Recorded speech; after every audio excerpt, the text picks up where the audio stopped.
The ATLAS collaboration comprises nearly 3,000 physicists from all over the world. They've been together for nearly 20 years now. How did it all start? Let's talk to my colleague Peter Jenni, who was the first spokesperson of ATLAS, to find out. It's been an exciting time now for ATLAS. In fact, at the end of last year, there was a tremendous amount of excitement and enthusiasm over at the control room. Can you tell me what was going on? It was the first time that we actually saw collision events, and one had good reasons to be excited. After more than 17 years that ATLAS officially exists, I think this is really a very great moment. We should all enjoy it, and now we can start working. Yes.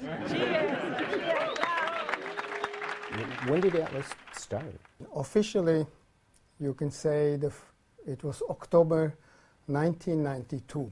That is when we submitted the letter of intent with an experiment called ATLAS, and which actually, if one looks at the correct options, resembles very much the detector we have now operational.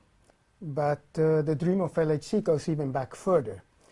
I would say the real kickoff date was '84, with a big workshop in Lausanne. It was a CERN ECFA workshop on the LHC. It's the largest volume detector. In fact, it's about 45 meters long. It's like a cylinder, like a cylindrical box with the beams on the axis. They collide in the center. Why does it need to be so large?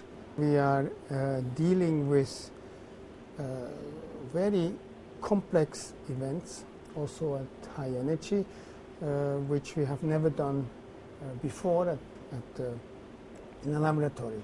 So the ATLAS detector is a large cylinder, about 40 meters long, 25 meters in diameter. It has to be large in order to include all the different components that measure different types of particles.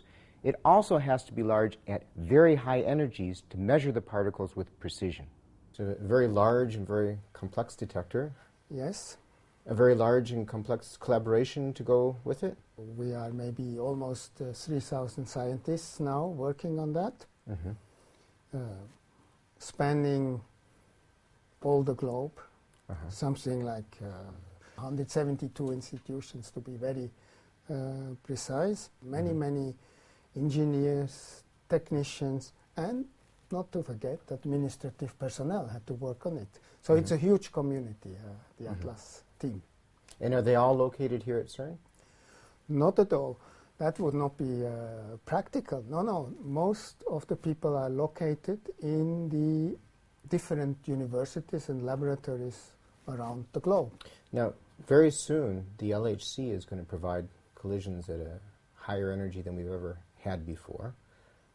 Is this going to change things? What's going to happen for ATLAS? This will allow us to search really for completely new phenomena, new particles. There are other aspects. In fact, one of the main goals of the LHC is to find the famous Higgs boson. Or the point of the LHC, it will have not only higher energies but also much higher intensities. Many more protons hitting each other. So the chance to see something very rare, of course, becomes then larger. We are really entering new territory with the LHC.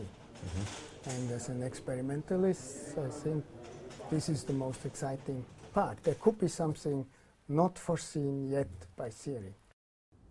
So at the high energies of the LHC, ATLAS is now entering the frontiers of science. It could discover one of the particles that's been predicted, like the Higgs, or perhaps supersymmetry, or even more exciting, something that has never been predicted.